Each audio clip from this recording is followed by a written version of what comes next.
নমস্কার, Sam audio বুকে আপনাদের স্বাগতম জানাই। আমি সায়ন। আমাদের আজকের গল্প রূপকথার রূপকথা। গল্পটি লিখেছেন সঞ্চারী বসু সর্বাধিকারী। গল্প পাঠে আমি সায়ন। তাহলে শুরু হচ্ছে আমাদের আজকের গল্প রূপকথার রূপকথা। গল্পটি লিখেছেন সঞ্চারী বসু সর্বাধিকারী। ওই মেয়ে, ওই ওঠ, এবার ওঠ, ওঠ বলছি। আর একটু কিছুক্ষণ ঘুমাতে দাও না মা, প্লিজ, পায়ে পড়ছি তোমার। আরে, কে তোর মা? মস্করা হচ্ছে? উঠবি এবার, না ধাক্কা দিয়ে ফেলে দেবো খাট থেকে? সকাল সকাল মজা করো না তো মা, ঘুম থেকে তোলার জন্য কী সব যা বলছো। এই মেয়ে তো কুম্ভকর্ণকেও হার মানাবে দেখছি। মানছি, কান্নাকাটি করলে ঘুমটা একটু চড়া হয়, কিন্তু এটা তো প্রথমবার নয় নিজের রাজপুত্রের খুঁজে এই নিয়ে 3বার তো মনখানা ভাঙলি, এখনো এত কষ্ট, এত ডিপ্রেশন। হোয়াট? তুমি এসব কি করে জানলে মা? হ্যাঁ, তো কে তুমি? আই মিন আপনি? আমার মা কোথায়? আর এ কি, এখন তো সবে রাত 3টে। এত রাতে আপনি আমার ঘরে কি করছেন? আর এখানে ঢুকলেনই বা কী করে? উফ, বড্ড বেশি প্রশ্ন করিস তুই। কিন্তু দাঁড়া, 1 বাই 1 উত্তর দিচ্ছি। প্রথমেই বলি, তোর মা একদম ঠিক আছে আর নিজের ঘরেই নিশ্চিন্তে ঘুমাচ্ছে। আর তোর বাকি সব প্রশ্নের উত্তর হলো miss Rupkatha Banerjee. I am your fairy godmother, my girl. কি কি কি কি কি কি ফেরি গড মাদার? তাও আবার এলবিডি আর হাই হিলস পরা? রাতের বেলা নেশা টেশা করে লোকের বাড়িতে ঢুকে এসব কি সব কথা বলা হচ্ছে? হ্যাঁ, এই মেয়ে, ভদ্রভাবে কথা বল। আমি সেই কত দূর থেকে এলাম তোর জন্য, সেখানে তুই কি না আমায়। আর তুই কি ভাবিস রে? ফ্যাশন সেন্স শুধু তোদেরই কাছে জানতে হবে নাকি? আর আমি এখনো সিন্ড্রেলার গল্পের মতোই সাদা গাউন পরে হাতে ম্যাজিক স্টিক নিয়ে ঘুরবো?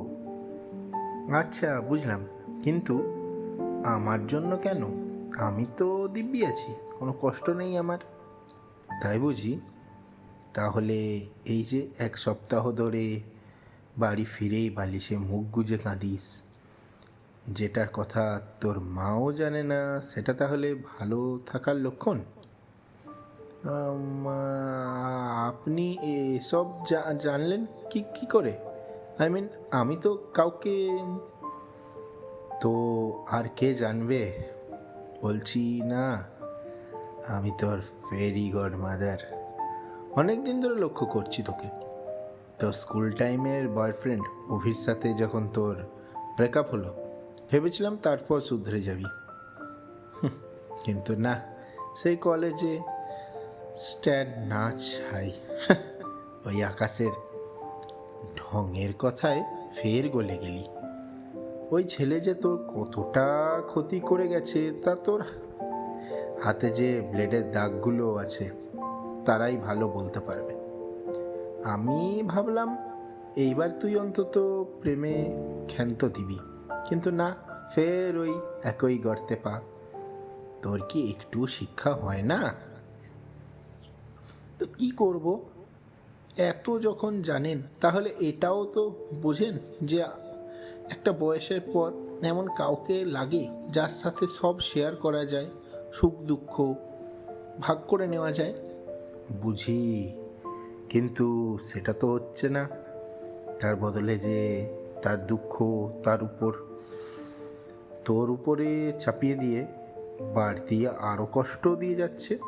যার মুখ রোজ দেখতে হয় বলে চাকরিটা ছাড়বি ভাবছিস, সে কিন্তু দিব্যি আছে, নতুন শিকার খুঁজছে এখন। মানে গৌতম শিকার খুঁজছে, কিন্তু ও যে বলল এখন কেরিয়ার ছাড়া অন্য কিছু নিয়ে ভাবতে চায় না। তুই এখনো এইসব বিশ্বাস করিস?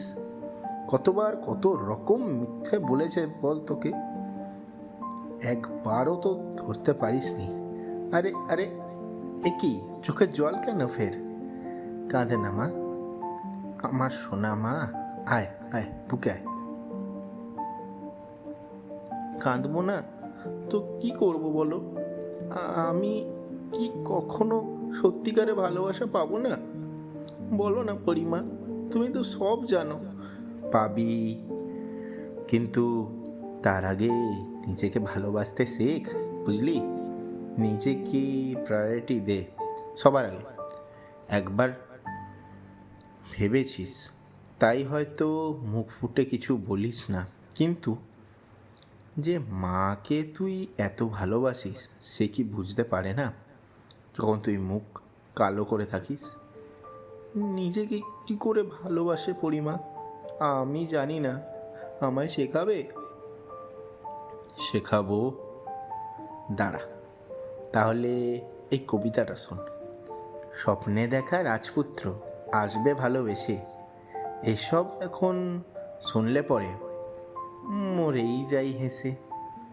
মন ভোলানো রূপকথারা শুনতে যত মিষ্টি, হাজারবার মন ভাঙলেও হবে না আর সৃষ্টি।